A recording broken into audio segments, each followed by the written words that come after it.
போட போறார், அங்கதான் போட போற.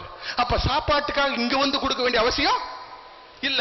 ஆசீர்வதிக்கணும்னா எங்க ஆசீர்வாதங்கள் முழுமையா இருந்திருக்கும், எங்க அது கொண்டு வரணுமா? வீட்டுக்காக கொண்டு வராருன்னா என்னுடைய தகப்பனுடைய வீட்டிலே அநேக அதெல்லாம் விட்டுட்டு எங்க இங்க வைக்கணும்?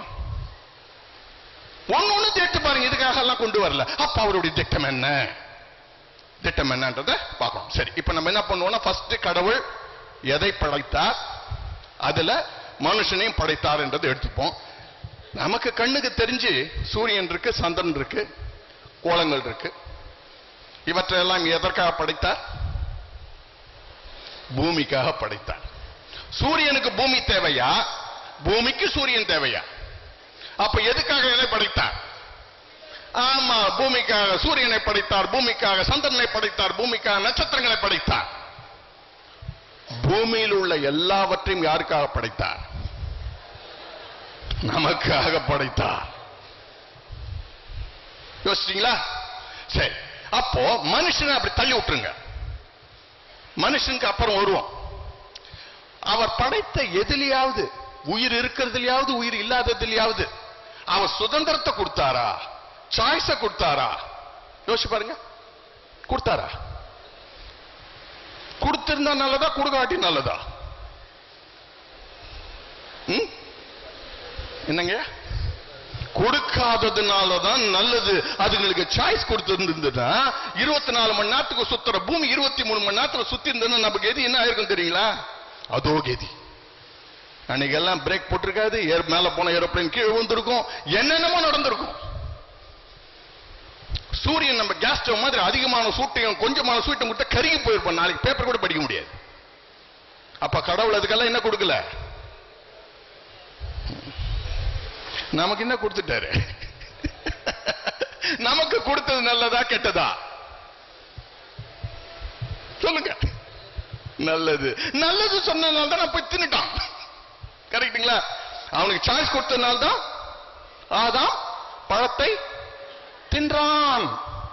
அந்த சாய்ஸே கொடுக்கல, அந்த பழமே அங்க இல்ல, பிரச்சனையா இருந்திருக்காது சார். அவருக்கு வந்திருக்காது, நமக்கு வந்திருக்காது. யோசிச்சு பார்த்தோமா? ஏங்க அந்த எல்லாத்தையும் வச்சா என்ன வேணா சாப்பிட்டுப்பான்னு சொல்லிட்டு போயிட்டு டெய்லி அவர் வந்து ஒரு சம்பாஷணம் நடத்திட்டு இருந்தாருன்னா அவருக்கு என்ன உடம்பு நொந்திருக்குமா? அந்த பழத்தை வச்சனால்தான் பிரச்சனை நம்ம சொல்றோம். அந்த ஆதாம் இடத்துல நம்ம இருந்திருந்தா என்ன பண்ணிருப்போம் நினைச்சிருக்கீங்க? அது என்னையாவது யோசிச்சு பார்த்தீங்களா? எங்க ஆதாம் இடத்துல நம்ம இருந்திருந்தா என்ன பண்ணிருப்போம் நினைக்கிறீங்க? ஒழுங்கா இருந்திருப்போமா?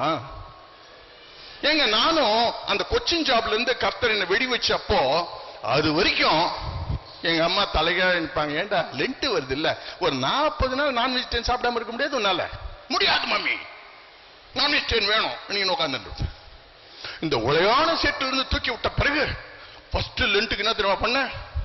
இந்த முறை 43 நாளும் நான் வெஜிடேரியன் சாப்பிட போறதில்லை, வைராக்கியமா இருந்தேன்.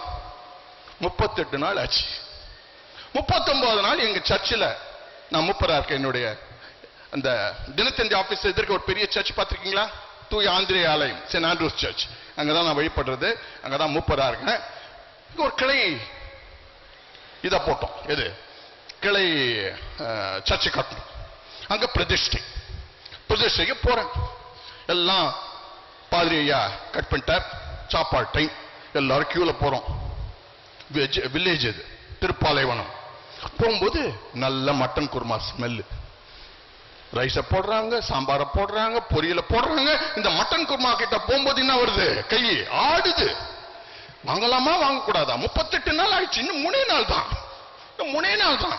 நான் கடைசியில் என்ன தெரியுமா சொன்னேன்? கர்த்தர் தான் கொடுக்கிறார், அவர் ஆலயத்துல கொடுக்கிறான்னு வாங்கி புசிச்சிட்டேன்.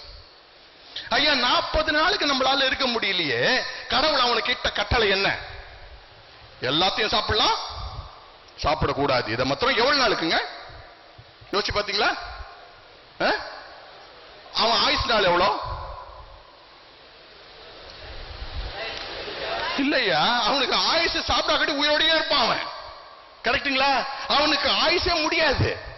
அப்போ நான் பழத்தை வைப்பேன், பார்க்கலாம் சாப்பிடக்கூடாதுன்னா என்னைக்காவது ஒரு நாள் என்ன ஆகும்? வெடிக்கும். ஸ்டெப் ஸ்டெப்பா போறேன். அவருடைய திட்டத்தெல்லாம் நான் சொல்றேன், ஏன்னா எல்லாரும் என்ன கேட்கறது. கரெக்டுங்களா? எத்தனை வருஷம் கழிச்சு இல்ல எத்தனை நாட்கள் கழிச்சு சாப்பிட்டான்னு ஏதாவது ஒரு ஐடியா இருக்கா உங்களுக்கு? இல்ல. ஸ்ரீலங்காக்கு போயிருந்தேன். அவங்க வேதாகம கல்லூரியில் எனக்கு வாய்ப்பு கொடுத்தார் கர்த்தர். அந்த பிரின்சிபலுக்கு ரொம்ப சந்தோஷம். ஐயா, இந்த கேள்வி என்ன கேட்டு கேட்டு தொலைச்சிட்டாங்க அந்த பசங்க, இன்னைக்கு எனக்கு விடை கிடைச்சிச்சுனார். என்ன விடை? அவன் 100 வருஷத்துக்கு மேல சாப்பிடாம வந்திருக்கான். 100 வருஷத்துக்கு மேல சாப்பிடாம வந்திருக்கான். நம்ம சில நாட்கள் இருந்திருக்குமான்னு எனக்கு தெரியல. எப்படி சொல்றேன்? ஆபேல், கெயின், முதல் 2 குழந்தைகள். ஆபேல கொன்னுட்டான் கெயின், கரெக்டுங்களா? அதுக்கு அடுத்த பிறந்த குழந்தை பேர் என்ன? சேத். சேத்து பிறக்கும் போது ஆதாமுடைய வயசு குறிக்கப்பட்டிருக்கிறது. எவ்வளவுப்பா அவருக்கு வயசு? வேதத்தை போய் பாருங்க, 130 வயது. சேத்து பிறக்கும் போது அவருக்கு வயது 130. அப்ப சேத்துக்கும் ஆபேலுக்கும் கெயினுக்கு எவ்வளவு பெரிய இடைவெளி இருக்கும்னு நினைக்கிறீங்க? குறைவுதான். ஆபேல் கெயின் கண்ணு திறந்த பிறகு செக்ஸ் என்னன்னு தெரிஞ்ச பிறகுதான் பிறந்தாங்க. அப்போ ஏறக்குறைய எத்தனையோ ஆண்டுகள் அவன் கீழ்ப்படிஞ்சு இருந்திருக்கான். கரெக்டுங்களா? சரி, இப்ப வரும். என்ன கனியை வச்சார்? நன்மை தீமை அறிகிற கனி. நல்லதா கெட்டதா? நமக்கு நன்மை தீமை அறிவது நல்லதா கெட்டதா? நல்லது. எல்லாருக்கும் தெரியும். நன்மை தீமை அறியாதவங்க கிட்ட வேலை வாங்க முடியுமா? அவனுக்கு மாரல் என்னன்னு சொல்லி தர முடியுமா? ஒழுக்கம் என்றால் என்னன்னு சொல்லி தர முடியுமா? ஏன்பா இப்படி பண்ணு சொல்லி கொடுக்க முடியுமா?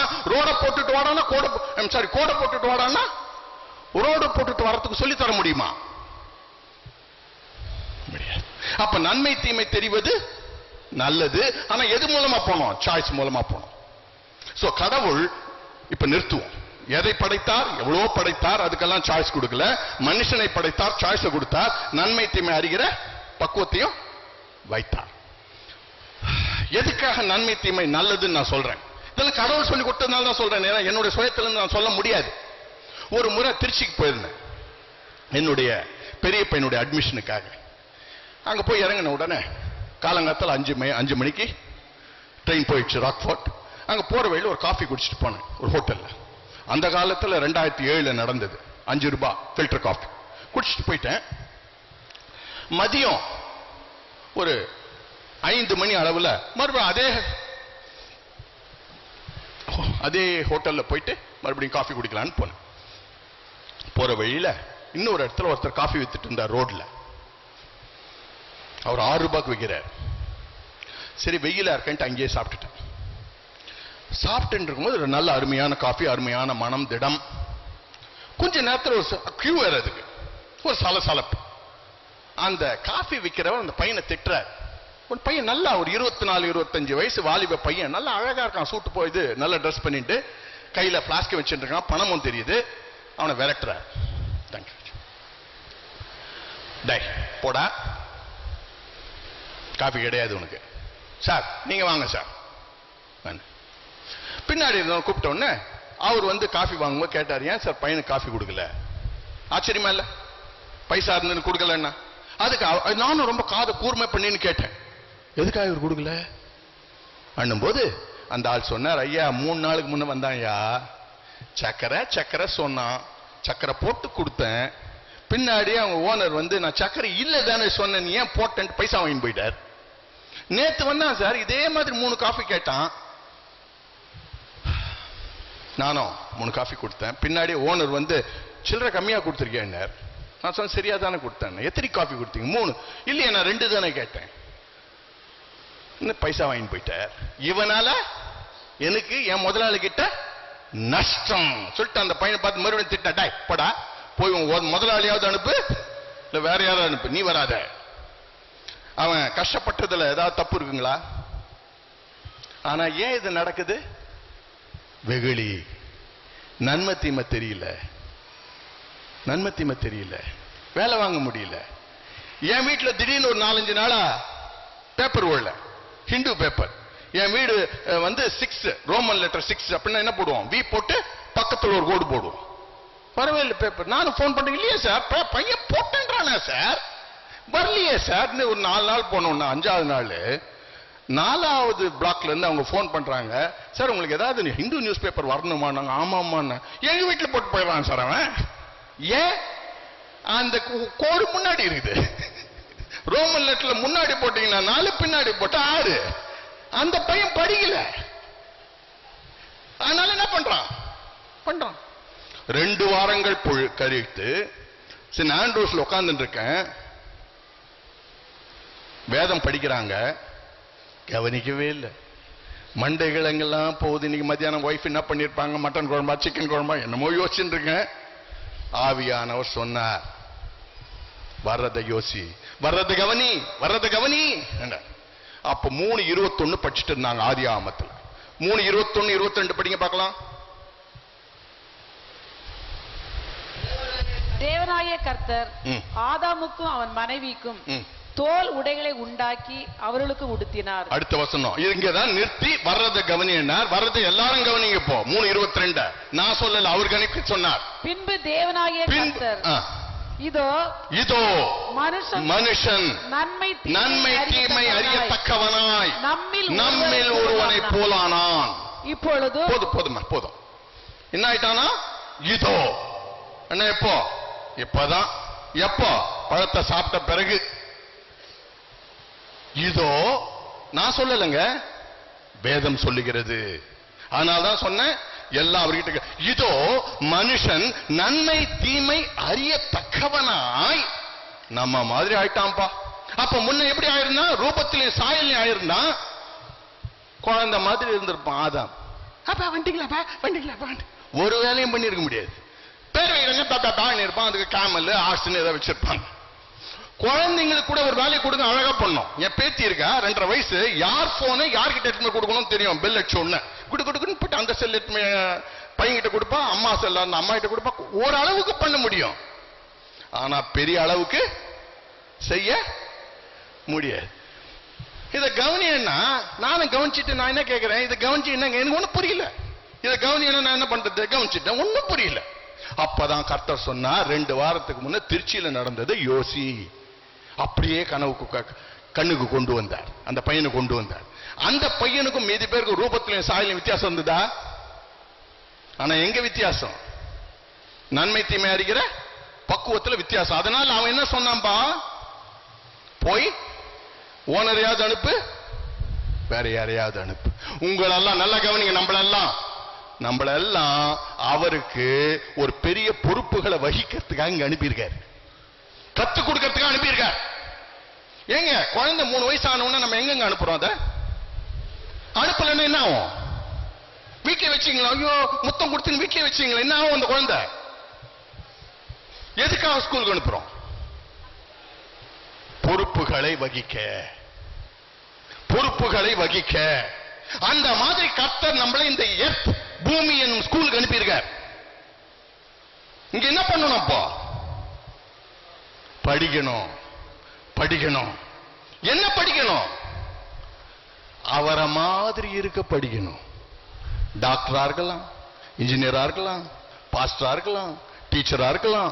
யாரா இருந்தாலும் அந்த இடத்துல இயேசுநாதர் இருந்திருந்தால் என்னத்தை செய்வாரோ, நீதி, நேர்மை, அன்பு, பணிவு எல்லாத்தையும் நம்ம என்ன பண்ணணும்?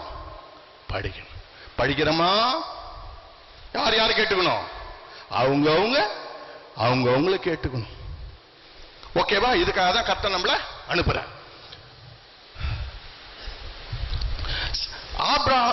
ஆதாம் சாப்பிடுவான்றது எனக்கு எப்படி தெரியும்னா, ஏசாயா 46:10 என்ன சொல்றார் பாருங்க.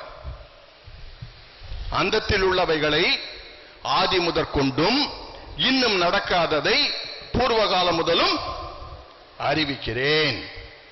என் ஆலோசனை படிங்க. என் ஆலோசனை நிலை நிற்கும், எனக்கு சித்தமானவைகளை எல்லாம் செய்வேன் என்று சொல்லி போதும். சோ நமக்கு நாளைக்கு என்ன நடக்குதுன்னு தெரியாது. யாருக்கு தெரியும்? ஆண்டவருக்கு தெரியும். என்னெல்லாம் நடக்க போகுதுன்னு அவருக்கு தெரியும். அப்போ என்ன தெரியும்? இந்த பழத்தை வச்சா சாப்பிடுவானா இல்லையான்றது நல்லாவே தெரியும். தெரிஞ்சிட்டு என்ன பண்றாரு? இவன் சாப்பிடுவான். சாப்பிட்ட பிறகு இவனுக்கு என்ன பண்ணணும்? பாவத்தை பாவத்துக்கு மன்னிப்பு கொடுக்கணும். ஆனா யாருக்கு கொடுக்கணுங்க? அது அப்புறம் வரலாம் அந்த தலைப்புக்கு. மன்னிப்பு கொடுக்கணும். அதுக்காக அவர் என்ன தெரியுமா பண்றார்? 13:8 வெளிப்பாடு 13:8, மீகா 5:2, 1 பேதுரு 1:18-19-20 3 படிங்க யாராவது.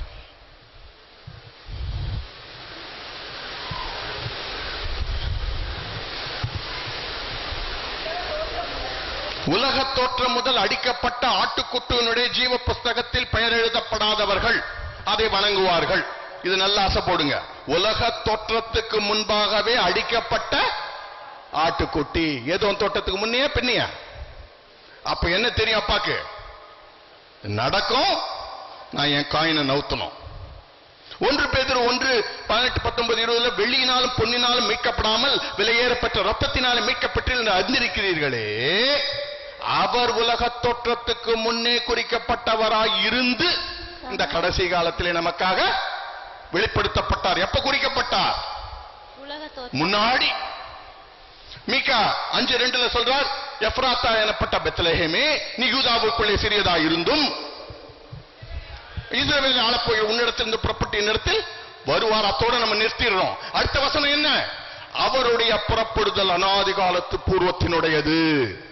நேத்து இன்னைக்கு டிசைட் பண்ணலாங்க, அத என்னைக்கோ பண்ணி வச்சுட்டார். கரெக்டுங்களா? இப்ப நமக்கு ஒரு கேள்வி வரும், ஏங்க இந்த சாத்தான் பொடன்னு புடைக்கிறான்னு, அவன் யார்? சாத்தான் உலகத்துக்கு முன்னாடி தூதன், பிரதான தூதன். அவன் விழுவான்னு தெரியாது அவருக்கு? பயங்கரமான கேள்வி இல்ல?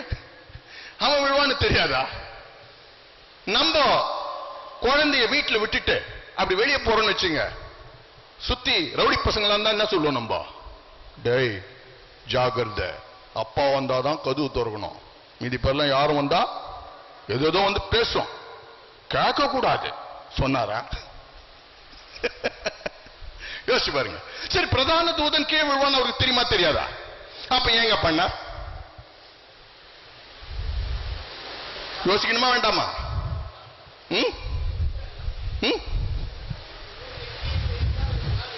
அதான் என்னத்துக்கு கேட்கிறேன். அதெல்லாம் தெரியுது நமக்கு. அதான் திருவிளையாடல். என்ன திருவிளையாடல்? இன்னும் ஆழமா போனோம். நம்ம சும்மா அப்படி சொல்லிட்டு எஸ்கேப் ஆயிட முடியாது. எதற்காக இதை செய்கிறார்? வளர்த்த கடா எப்ப தெரியும் நமக்கு? வளர்த்த பிறகுதான் தெரியும். விளையும் பயிர் யாருக்கு தெரியும்? குடியானவனுக்கு தெரியும். அவருக்கு எப்ப தெரியும் தெரியுங்களா? முளைக்கிறதுக்கு முன்னாடியே தெரியும், உருவாக்கிறதுக்கு முன்னாடியே தெரியும். நான் கேட்டேன், அப்பா என்னப்பா நீங்க திருவிளையாடலாம் பண்றீங்க? நீங்க கிள்ளி விட்டுறீங்க, அப்புறம் என்ன பண்றீங்க? தொட்டில அட்டி விடுறீங்களே. இவன் வராம இருந்தா யாரும் கெட்டே போயிருக்க மாட்டாங்களே. உங்க மேல மாத்திரமா பாயிரம், எங்க மேல எல்லாம் பாயிரம். சொல்லும் போது கர்த்தர் ஒரு அருமையான உமையை சொன்னார். இதை நான் ஒரு எக்மோர் வெஸ்லியில அந்த சர்ச்சில் மெசேஜ் கொடுக்க போகும்போது கலாத்தியர் 1:16 இதுக்கு எனக்கு வேத பகுதி கொடுத்தாங்க. அதுல சர்வமும் அவருக்கென்றும் அவரை கொண்டும் சிருஷ்டிக்கப்பட்டது. எது? அதிகாரங்களானாலும் கத்தத்துவங்களானாலும் எல்லாம் துரைத்தனங்களானாலும் இதெல்லாம் எது? கெட்ட ஆவிங்க. கெட்ட ஆவிகள் யாரால சிருஷ்டிக்கப்பட்டது? அவரால. யாருக்காக? அவருக்காக. இது கேட்டா கொஞ்சம் கஷ்டம் இல்ல உங்களுக்கு? என்னங்க இது அண்ணும் போது எனக்கு ஒரு ஊமையை சொன்னார். நேற்று இந்த சர்ச்சையில் சொன்ன அந்த ஊமையில தான் நமக்கு எல்லாமே புரியும். இதுக்காக நான் கஷ்டப்பட்டு இருக்கும்போது ஊமையை சொன்னார். ராஜா, பால் நல்லதா கெட்டதா என்ன சொல்லுவோம்? பால் நல்லதா கெட்டதா என்ன சொல்லுவோம்? நல்லது சொல்லிட்டேன், டக்குன்னு சொன்னேன். கெட்டு போமா கெட்டு போவாதான் அடுத்த கேள்வியை கேட்டார். கெட்டு போயிடும். ஏங்க அடுத்த கேள்வி கேட்டார், நல்ல பால் கெட்டு போகுது, கெட்டு போவாத பொருளை எப்படி எடுப்பாய்?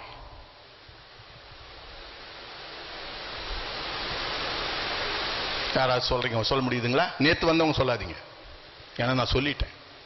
கெட்டு போவாத பொருளை எப்படி எடுப்பாய் கேட்டவொன்னு ஒரு 10 நிமிஷம் சைலன்ஸ். நானும் யோசிக்கிறேன், 2 கொஸ்டின் டக்கு டக்குன்னு சொன்ன, இதுக்கு சொல்ல தெரியல. ரொம்ப நேரம் முடிச்சு இந்த கை தூக்குவோம் பாருங்க, தெரியல சார் கை தூக்கிறேன் சார். கை தூக்கின பிறகு சொன்னார், நெய் செய்யறது யோசி ராஜா, கெட்டு போவாதது. பால் என்ன எடுக்கிற? நெய் செய்வதை யோசி. அப்ப நெய் செய்யறது யோசி என்பது நம்ம என்ன பண்றோம்? நெய்ய ஃபர்ஸ்ட் பால் என்ன பண்றோம்? நான் டக்கு டக்குன்னு சொன்னேன். பாலை சூடு பண்ணணுங்க, குளிர வைக்கணுங்க, உர பண்ணணுங்க, தயிர் பண்ணணுங்க, கடையணுங்க, வெண்ணெய் எடுக்கணுங்க, சூடு பண்ணணுங்க, நெய் கிடைக்குங்க. அப்படியே அழகாக கர்த்தர் எனக்கு பிரித்து கொடுத்தார். பால் பால் வெளுத்ததெல்லாம் பால் நினைக்கிற அளவுல என்கிட்ட இருந்த நீ அங்க சொர்க்கத்தில் இருக்கும்போது ட்ரெயினிங் நடக்கல. வெளுத்ததெல்லாம் பால். சின்ன குழந்தை என்ன பண்ணுது? பிறந்த உடனே பால், வெளுத்ததெல்லாம் பால். அன்னைக்கு ஒரு ஆர்ஃபனேஜ் நடத்திட்டு இருக்கார் ஒரு பாஸ்டர், பாவம். திடீர்னு போன் கால். அவரோட நான் திருப்பதி போயிருந்த மெசேஜ் கொடுக்க, பின்னால குடிச்சிச்சு குழந்தை. என்ன வெளுத்து இருக்கு, பின்னால குடிச்சிச்சு. ஆஸ்பத்திரி போனோன்னு அந்த பாஸ்டர் மிரட்டுறாங்க, ஏங்க அடிச்சிங்களா? இல்லையா. ஏன் குடிச்சது? வெளுத்ததெல்லாம் பால். அந்த ஸ்டேஜில் இருந்தீங்க. ஆனா எப்ப அம்மா வயிற்றுக்குள்ள போயிட்டு இப்படி வந்தீங்களோ எல்லாம் புளிச்ச தயிராயிட்டீங்க. பாஸ்டரையும் சேர்த்து, என்னையும் சேர்த்து, உன்னையும் சேர்த்து, எல்லாரையும் சேர்த்து. கொஞ்சம் பேர் கொஞ்சமா புளிச்சிருக்கீங்க, கொஞ்சம் பேர் அதிகமா புளிச்சிருக்கீங்க. புளித்தது பனிஷ் பண்ண முடியும். நன்மை தீமை தெரியலன்னா அவன் ஏதாவது பண்ண முடியுமா? அடிக்க முடியுமா? அடிச்சிங்கன்னா ஏன் சார் அடிச்சிங்கன்னு. ஏன்டா உட்காந்த? அப்ப உட்கார கூடாதா சார்? அப்ப நின்ன ஒரு அடி, உட்கார்ந்த ஒரு அடி. அடிச்சிங்கன்னா நான் என்ன சொல்றேன்? சார் என்ன பண்ணணும்னு சொல்லுங்க சார், அப்புறம் அடிங்க சார். சொல்லுவாங்க சொல்ல மாட்டான். அவனை போயிட்டு நம்ம ஏதாவது பண்ண முடியுமா? இல்ல பைத்தியக்கார ஆஸ்பத்திரி நீங்க உள்ள போனீங்கன்னா பைத்தியக்கார உங்களை அடிச்சான்னா என்ன பண்ணுவீங்க? ஒண்ணும் பண்ண முடியாது. நீங்க போய் இந்த டாக்டர் அடிச்சீங்கன்னா 4 முத்து முத்துவாங்க நம்மள. ஏன்? நமக்கு நன்மை தீமை தெரியும். நன்மை தீமை தெரிஞ்சாதான் ரிவார்ட் பண்ண முடியும், பனிஷ் பண்ண முடியும், வேலை வாங்க முடியும். இப்ப கடவுள் என்ன சொல்றாருன்னா, ராஜா அவனை படைக்கும் போதே எனக்கு தெரியும் கீழே விழுவான்னு. லூசிபர் கீழே விழுவான்னு தெரியும், உங்களெல்லாம் கடைவான்னு நல்லாவே தெரியும். கடைஞ்சாதான் என்ன கிடைக்கும்? வேணே கிடைக்கும் ராஜா. உங்களை கடன் கடைவான். நீங்க தான் மேற்கொண்டு பாவத்தை மேற்கொள்ளணும், மாம்சத்தை மேற்கொள்ளணும், பெருமையை மேற்கொள்ளணும், சாத்தான மேற்கொள்ளணும். இதெல்லாம் மேற்கொண்டீங்கன்னா தான் நீங்க வெண்ண சூடு போடுவேன், நல்ல சூடு போடுவேன். சூடு போடும். சூடு போட்டா தான் என்ன ஆவீங்க நீங்க? நம்ம எல்லாரும் சேர்த்து என்னையும் சேர்த்து இன்னும் நல்லா போட்டார் சூடு. 96ல இருந்து 90 இப்ப கூட போடுவார், நடுவில் போடுவார். கொஞ்சம் அப்படி போனா சரண ஏத்துவார். ஒண்ணு அப்படியே திரும்பி கொடுக்கணும், டிராக்ல வந்து விழுவோம். யார் நன்மைக்காக செய்கிறார்? சோ பாவத்துக்கு பயப்படாதவன். பாவத்தை பத்தியே இன்னைக்கு பேசுறது இல்ல. பாவிகளே சொல்லாதீங்க, பாவிகள் சொல்லாதீங்க. ஆனா பாவிகளை நேசிக்கிறார். பாவத்தை என்ன பண்றாருங்க அவரு? அதை பத்தி சொல்ல வேண்டாமா? எங்க 365 நாள் அவர் நேசிக்கிறார்னே சொன்னா என்ன ஆகும்? சரி, அவர் என்ன செய்யறாரோ அது. இப்ப நான் என்ன சொன்னேன், எதுக்காக நம்மளை கொண்டு வரார்? நான் எனக்கு 2 பிள்ளைங்க இருந்தாங்க. நான் இன்ஜினியர், என் மனைவி டாக்டர். 2 பிள்ளைங்களை நாங்க என்ன பண்ணோம்? ஒருத்தனை டாக்டர் பண்ணோம், ஒருத்தனை இன்ஜினியர் பண்ணோம். அப்ப கர்த்தர் நம்மளை என்ன பண்ணணும்னு விரும்புவார்? அவரை மாதிரி இருக்கும். அவ்வளவுதான். பாஸ்டர் ஆகணும் இப்படி, அதெல்லாம் அழைப்பு. ஒருத்தர் வந்து அழகா சொல்லிட்டு போனார், அழைப்பின் பேர்ல தான் வரணுமே தவிர்த்து நம்மளா போய் முந்திரி கொட்ட மாதிரி இருக்கக்கூடாது. ஏன்னா யார் யாருக்கு என்ன திட்டத்தை வச்சிருக்காருன்னு அவருக்கு தான். அதுக்குன்னு நான் உலக தொழில் பண்ணுவேங்க, சத்தியத்தை சொல்ல மாட்டேன்னு யாராலும் இருக்க முடியாது. இங்க முழு நேர வேலைக்காரன், பகுதி நேர வேலைக்காரன், ஊழியக்காரன்னு கிடையாது. கர்த்தருக்கு எல்லாரும் முழு நேர ஊழியக்காரர்கள். என் மனைவி கண்ணாஸ்பத்திரி நடத்திட்டு இருக்காங்க. ஒரு நாள் என் மனைவி வந்து சொல்றாங்க, ஒரு மடிசார் கட்டின மாமி வந்தாங்க. அவங்களுக்கு நான் ட்ராக்கை கொடுத்துட்டு உங்களுக்கு ஜபிக்கலாமான்னு கேட்டேன். அதுக்கு அந்த அம்மா என்ன தெரியுமா சொன்னாங்க? பேஷா ஜபிங்கோ. என்னை வந்து இங்க வந்து கூட்டிட்டு போனானே அந்த ஆட்டோ டிரைவர், வர வழியெல்லாம் இயேசுநாதரை பத்தியே சொல்லிட்டு வந்தான். அவர் என்னங்க பண்றாரு? ஆட்டோ ஓட்டுறாரு. ஆனா என்ன பண்றாரு? ஊழியர் செய்யறாரு. எங்க இருந்து செய்யறாரு? அப்ப செய்ய முடியுமா? முடியாதா? நான் செஞ்சுட்டு இருந்தேன். நான் செஞ்சதுக்காக இல்ல, கடவுள் என்ன பண்றா, ஒரு பர்டிகுலர் டைம்ல இவன் ரொம்பவே பணத்துக்கிட்டே இருக்கானும் போது எப்படி பேதருக்கு மீனை கொடுக்கலையோ அது மாதிரி ஒரு தடங்களை கொண்டு வருவார். நம்ம செஸ் மேடையில் இருக்கிற காயின் மாதிரி யார் நவுத்தணும் நம்மள? அவர் நவுத்த இடத்துக்கு நம்ம போய் அதுக்கு ஏத்த மாதிரி வேலை செஞ்சா அவர் பானை கூட மந்திரியா மாத்துவார். ஒரு நாள் கனவுல காட்டினார், பயங்கர பிரச்சனை, பயங்கர பிரச்சனை. ஃபேக்டரியில பிரச்சனை, எலக்ட்ரிசிட்டி கட்ட முடியல, லேபர் கொடுக்க முடியல, ஆர்டர் இல்ல. நம்மலாம் நினைக்கிறோம் தொழிலதிபரா இருந்தா நல்லதுன்னு, தொழிலாளியா இருந்தா நல்லதுன்னு நினைப்பேன் நான். ஏன்னா அட்லீஸ்ட் ஒரு மாசம் சம்பளம் ஒழுங்கா வந்துடும். இங்க எத்தனை பேர் கொடுக்கணும்? நான் 40 பேர் கொடுக்கணும். எப்ப கொடுக்கணும்? வேலை இருந்தாலும் கொடுக்கணும். இல்ல ஜான் யாருன்னா